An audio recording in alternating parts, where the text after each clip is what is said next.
السلام علیکم ورحمۃ اللہ وبرکاتہ۔ محترم سامعین کرام اور سامعات،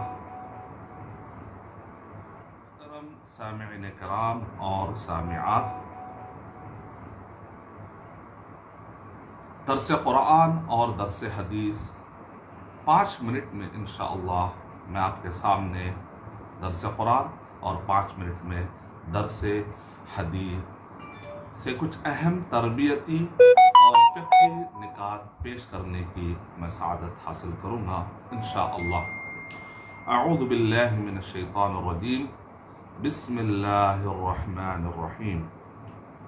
الف لام میم، ذالک الکتاب لا ریب فیہ ھدی للمتقین الذین یؤمنون بالغیب ویقیمون الصلاة ومما رزقناہم ينفقون والذین یؤمنون بما انزل الیک وما انزل من قبلک وبالآخرۃ ھم یوقنون اولئک علی ھدی من ربہم واولئک ھم المفلحون۔ سورہ بقرہ کی آیت نمبر 1 سے لے کر 5 تک میں نے تلاوت کی ہے، جس کا ترجمہ ہے الف لام میم۔ یہ وہ کتاب ہے، یعنی اللہ کی طرف سے نزول میں، جس میں کوئی بھی شک نہیں۔ اللہ سبحانہ و تعالیٰ کی طرف سے نازل ہونے میں کوئی شک نہیں ہے، لہذا مت شک کرو۔ تو میں نے اس کے اندر تفسیری ترجمے کا میں نے خیال کیا، اگر آپ غور کر دیکھیں گے، کیونکہ شیخ البانی رحمۃ اللہ علیہ نے کہا کہ صرف ترجمہ نہیں کہنا چاہیے بلکہ تفسیری ترجمہ کہنا چاہیے، تو میں نے تفسیری ترجمے کا اس کے اندر خیال رکھا ہے۔ پرہیزگاروں کے لیے ہدایت ہے۔ آیت نمبر 3، جو بن دیکھے ایمان، یعنی قبولیت و اطاعت والی تصدیق۔ ایمان کا معنی کیا ہے؟ صرف تصدیق نہیں بلکہ کیا کہہ رہے ہیں؟ قبولیت و اطاعت والی تصدیق، یعنی جو بن دیکھے ایمان لاتے ہیں اس پر، امور غیبیہ پر، اور صلاۃ یعنی نماز قائم رکھتے ہیں، اور جو کچھ ہم نے انہیں عطا کیا ہے اس میں سے خرچ کرتے ہیں۔ نوٹ: بعض اہل علم نے مال، علم اور ہر عطا مراد لی ہے، اور شیخ ابن عثیمین رحمۃ اللہ علیہ نے کہا کہ ایمان کا معنی صرف تصدیق یہ کافی نہیں بلکہ قبولیت و اطاعت والی تصدیق۔ اس طریقے سے اس کا ترجمہ اور اس کا مفہوم لینا چاہیے، تب جا کر یہ معنی مکمل ہوگا۔ آیت نمبر 4، اور جو ایمان لاتے ہیں اس پر جو اتارا گیا آپ کی طرف اور جو آپ سے پہلے اتارا گیا، اور وہ آخرت پر بھی یقین رکھتے ہیں۔ آیت نمبر 5، وہی لوگ اپنے رب کی طرف سے ہدایت پر ہیں اور وہی فلاح و نجات پانے والے ہیں۔ سامعین اکرام، اگر آپ غور کر کے دیکھیں گے کہ ان 5 آیتوں کے اندر یہ بتایا جا رہا ہے کہ متقیوں کی پہلے صفتیں خاص طور سے بتائی گئی ہیں اس کے اندر۔ الذین یؤمنون بالغیب ویقیمون الصلاۃ ومما رزقناہم ينفقون والذین یؤمنون بما انزل الیک وما انزل من قبلک وبالآخرۃ ھم یوقنون، یعنی کہ متقیوں کی یہاں پر 6 صفتیں بتا کر کہا گیا کہ 6 صفتیں ان کے اندر ہونا ضروری ہے، کیونکہ آپ آگے جا کر اگر آپ پڑھیں گے کہ سورہ بقرہ کو اگر آپ نے 2 حصوں میں بانٹا ہے تو مکمل ایک حصہ یعنی کہ آدھا سورہ بقرہ پورے کا پورا یہودیوں کے بارے میں بتایا گیا کہ ان کے ایمان میں کمزوری آ چکی تھی۔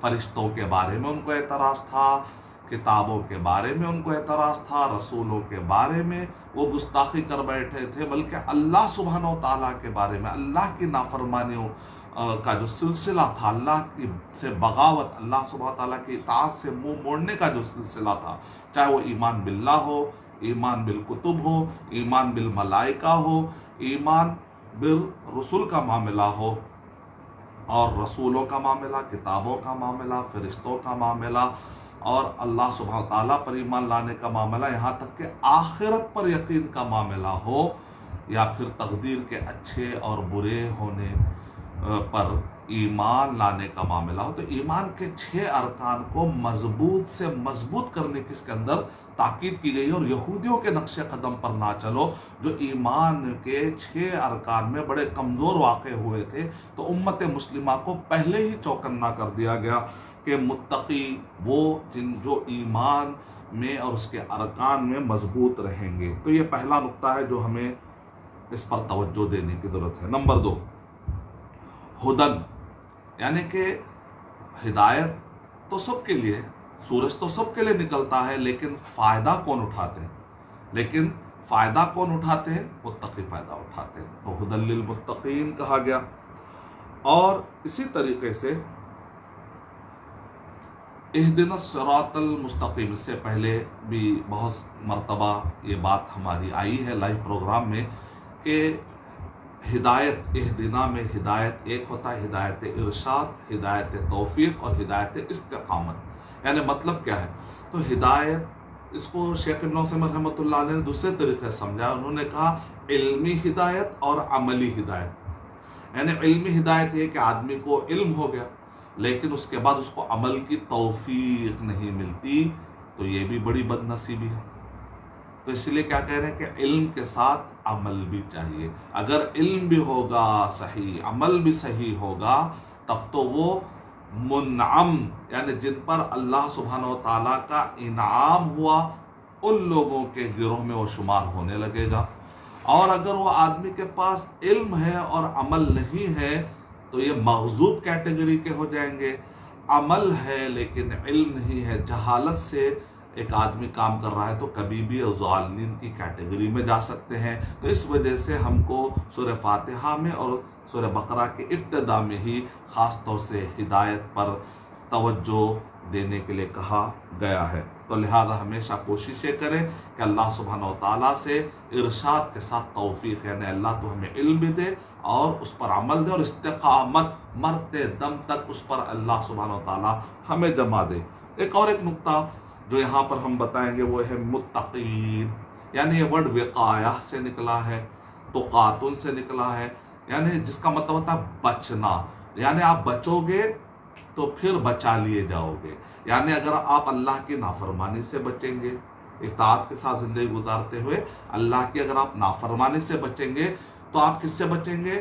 دنیا کی آفتوں سے بچیں گے، قبر کے عذاب سے بچیں گے، اور قیامت کے دن، آخرت کے دن آپ عذاب سے بچیں گے، جہنم سے بچیں گے انشاءاللہ۔ جیسے جیسے عمل کمزور ہوتا چلا، ایمان اور عمل، آدمی ویسے ویسے لیول پر اس کی وہ گمراہیوں کے راستے پر جائے گا۔ اسی لیے کیا کہتے ہیں کہ آدمی کو چاہیے کہ نافرمانیوں سے اپنے آپ کو جتنا وہ بچائے گا اتنا وہ قرآن مجید سے فائدہ اٹھائے گا، اور جتنا وہ نافرمانیوں کی طرف جائے گا مسلمان ہو کر، ایمان والا ہو کر، پھر وہ نافرمانیوں کی طرف جائے گا تو پھر اللہ سبحانہ وتعالیٰ کی ہدایت سے اس کو فائدہ اٹھانا مشکل ہوتا چلا جائے گا۔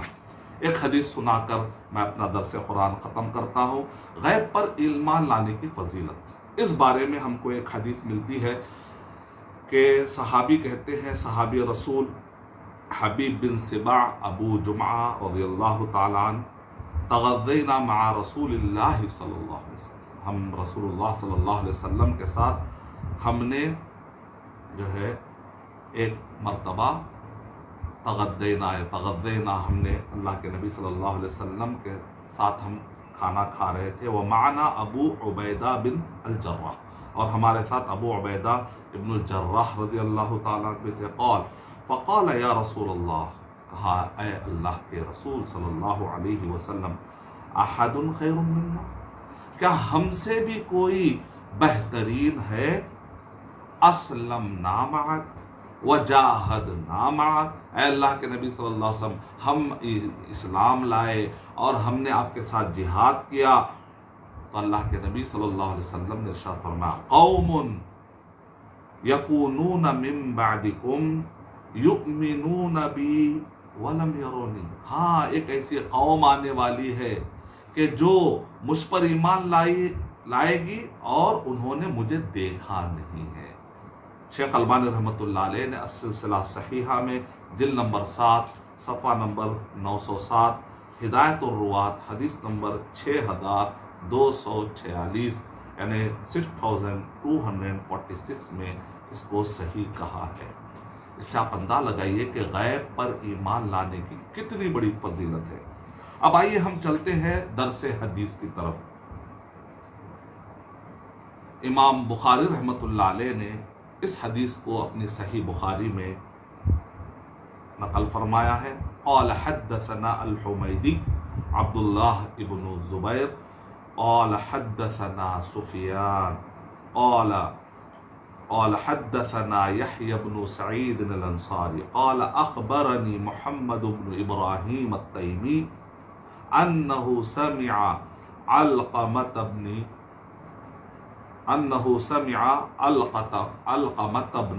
وقاص الليثي يقول سمعت عمر بن الخطاب رضي الله عنه على المنبر قال سمعت رسول الله صلى الله عليه وسلم يقول انما الاعمال بالنيات وانما لكل امرئ ما نوى۔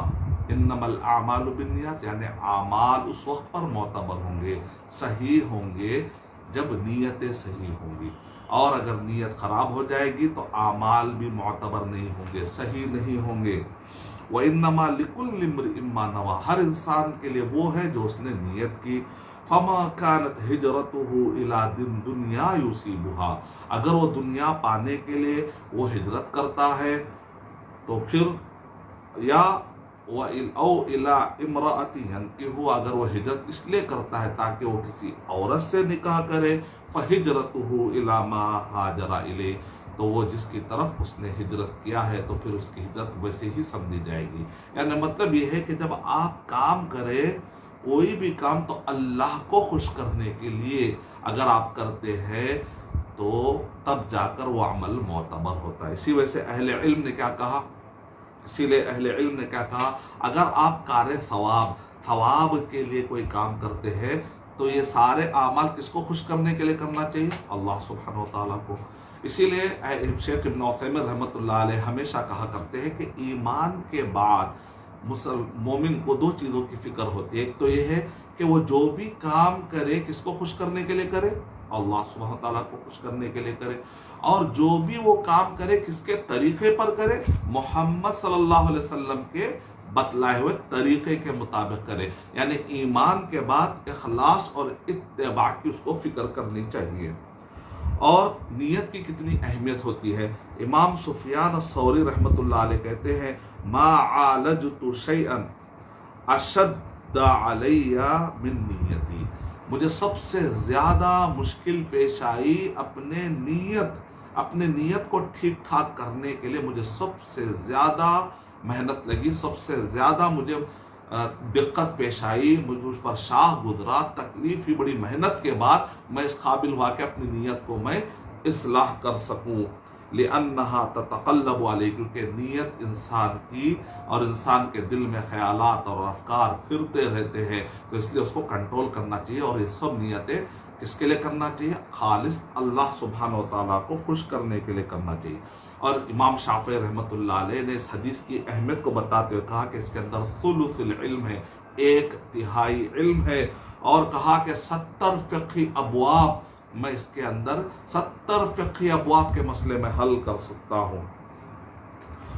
اور شیخ ابن باز رحمۃ اللہ علیہ نے کہا کہ دین کا تعلق ظاہری اعمال سے بھی ہے اور باطنی امور سے بھی، ظاہری اور باطنی امور۔ باطنی کہتے ہیں جس کا تعلق دل سے ہو، ظاہری یعنی جسم کے اعضاء جو انسان حرکت کرتا ہے اس سے متعلق جو چیزیں ہوتی ہیں، جو نظر آتی اس کو ظاہری کہتی ہے، اور دل کے اندر جو انسان کی کیفیت ہوتی ہے اس کا تعلق باطنی سے ہوتا ہے۔ تو شیخ بن باز رحمۃ اللہ علیہ کہہ رہے ہیں کہ انما الاعمال بالنیات والی حدیث اس کا تعلق باطن کی اصلاح سے ہے، اور من احدث فی امرنا ھذا، یعنی جو کوئی اس دین میں نئی چیز ایجاد کرے گا، جو اس کے اندر نئی ما لیس منہ فہو رد، تو وہ چیز مردود ہے۔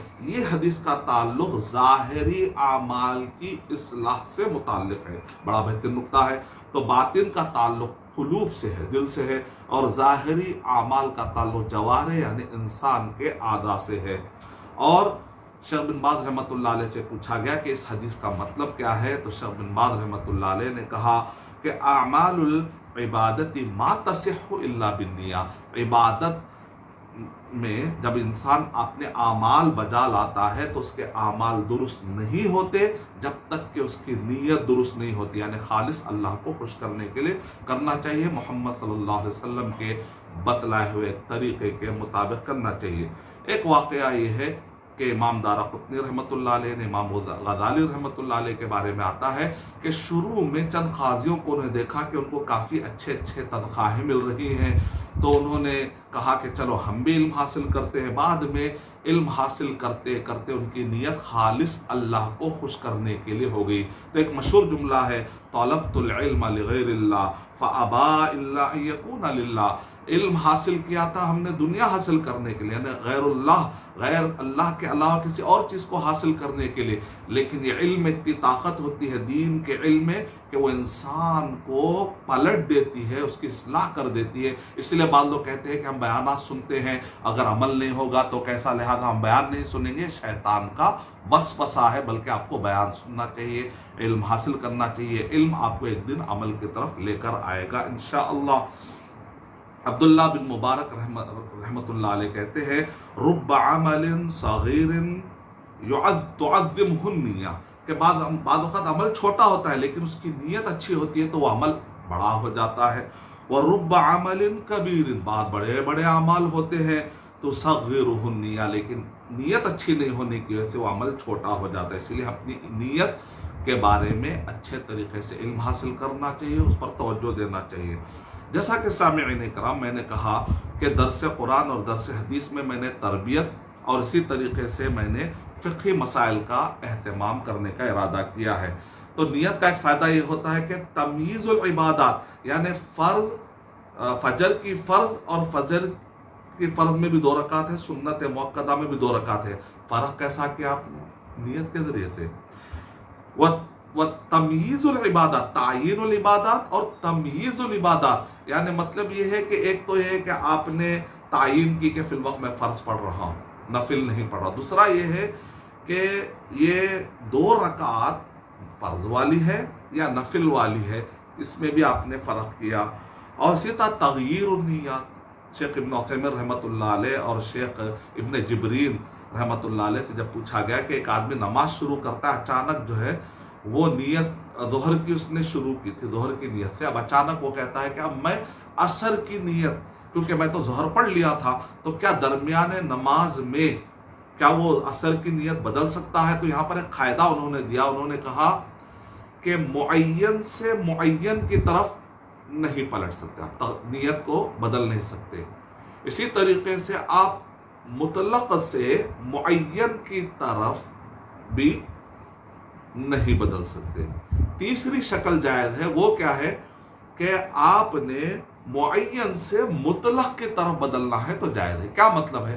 معین سے معین کی طرف، مثال کے طور پہ ظہر کی نماز آپ نے نیت کی تو فرض جو نمازیں ہوتی ہیں تو نماز سے پہلے اسپیسیفکلی آپ کو نیت کرنا پڑتا ہے، رائٹ، نیت کرنا پڑتا ہے۔ تو یہاں پر ظہر ہو چاہے عصر ہو، اس کو بالتعین نیت کرنا پڑتا ہے۔ تو ایسی نمازوں میں آپ چینج نہیں کر سکتے کہ دوران نماز آپ ظہر میں اچانک کہیں کہ اے اللہ اس سے آپ عصر مراد لے لیجئے، تو ایسا فرض میں نہیں چلے گا، کیونکہ یہاں پر معین طور پہ نماز شروع ہونے سے پہلے، کیونکہ پہلے نیت ہوتی بعد میں عمل ہوتا ہے، تو لہذا نماز سے پہلے یہاں پر نیت ہونا، استحضار نیت بہت ضروری تھا، یہ بھی نہیں چلے گا۔ دوسرا یہ ہے کہ مطلق سے معین، آپ نفل پڑھ رہے تھے، اچانک یاد آیا کہہ رہے میں نے تو ظہر کی نماز پڑھی ہی نہیں، تو آپ اچانک کہتے ہیں اللہ یہ نفل نماز کو آپ فرض سمجھ لیجیے، یہ بھی نہیں چلے گا، کیونکہ معین جو فرض نماز ہوتی ہے اس کو تعین کے ساتھ اسپیسیفکلی آپ کو نیت کرنا پڑتا ہے، چونکہ آپ پہلے سے نیت آپ نے نہیں کی تو یہ بھی نہیں چلے گا۔ کون سی شکل چلے گی؟ وہ یہ ہے کہ آپ فرض نماز کے لیے ٹھہرے، لیکن آپ کو اچانک پتا چلا رہے میں تو ظہر پڑھ چکا تھا، تو آپ کہتے ہیں چلو میں ایسا کرتا ہوں کہ اس کو نفل میں چینج کر لیتا ہوں، اب جائز ہے۔ تو لہٰذا یہ فقہی مسئلہ بھی آپ کو سمجھنا ضروری ہے۔ تو نیت یعنی ایک طرف تربیت بھی ہونا ضروری ہے کہ خالص اللہ کے لیے کرے، باطن کی اصلاح کرے، دوسری طرف فقہی مسائل بھی سمجھتے جانا چاہیے۔ ایک مسئلہ بھی یہ ہے کہ ازالے نجاست کے لیے نیت شرط نہیں ہے، لیکن رفع حدث کے لیے نیت شرط ہے۔ مطلب کیا؟ مثال طور پہ کہیں گندگی لگی، آپ نہر میں جو جا رہے تھے، پیر میں گندگی لگی، پتہ بھی نہیں چلا، بعد کوئی دوسرے آدمی نے دیکھا، لیکن وہ نہر میں آپ چلتے جا رہے تھے، جاتے جاتے پانی میں وہ صاف بھی ہو گیا، آپ کی نیت تو ہوئی نہیں، لیکن گندگی ویسے پیر سے چلے بھی گئی، تب ایسا نہیں کہا جائے گا نہیں وہ جا کر اب وہ گندگی کو ڈھونڈ کر لاؤ، پیر میں لگاؤ، نیت کرو سبھی صاف ہوگا، ایسی سختی نہیں ہے۔ لیکن رفع حدث یعنی مطلب یہ ہے کہ ایک آدمی ابھی وضو کر رہا ہے، کیوں؟ تاکہ وہ رفع حدث کہ وہ حدث اصغر کا وہ دور کرنے کے لیے اب وہ آدمی وضو کر رہا ہے، تو یہاں پر نیت ضروری ہے۔ تو یہ چند مسائل تھے آج کے درس قرآن میں، ہم اسی پر اکتفا کرتے ہیں۔ کوشش یہ کریں گے ہمیشہ انشاءاللہ کہ 5 منٹ درس قرآن اور 5 منٹ درس حدیث پیش کی جائے، تاکہ جو حضرات بہت بزی ہوتے ہیں یا جن کے پاس ٹائم بہت کم ہوتا ہے وہ بھی اس سے فائدہ اٹھا سکے انشاءاللہ۔ تو پھر دیجیے اجازت ارشد بشیر مدنی کو، انشاءاللہ پھر ہم انہی آیات یا پھر دوسری آیات سے باقی کے دروس اور اسباق پیش کرنے کی ہم سعادت حاصل کریں گے انشاءاللہ۔ السلام علیکم ورحمۃ اللہ وبرکاتہ۔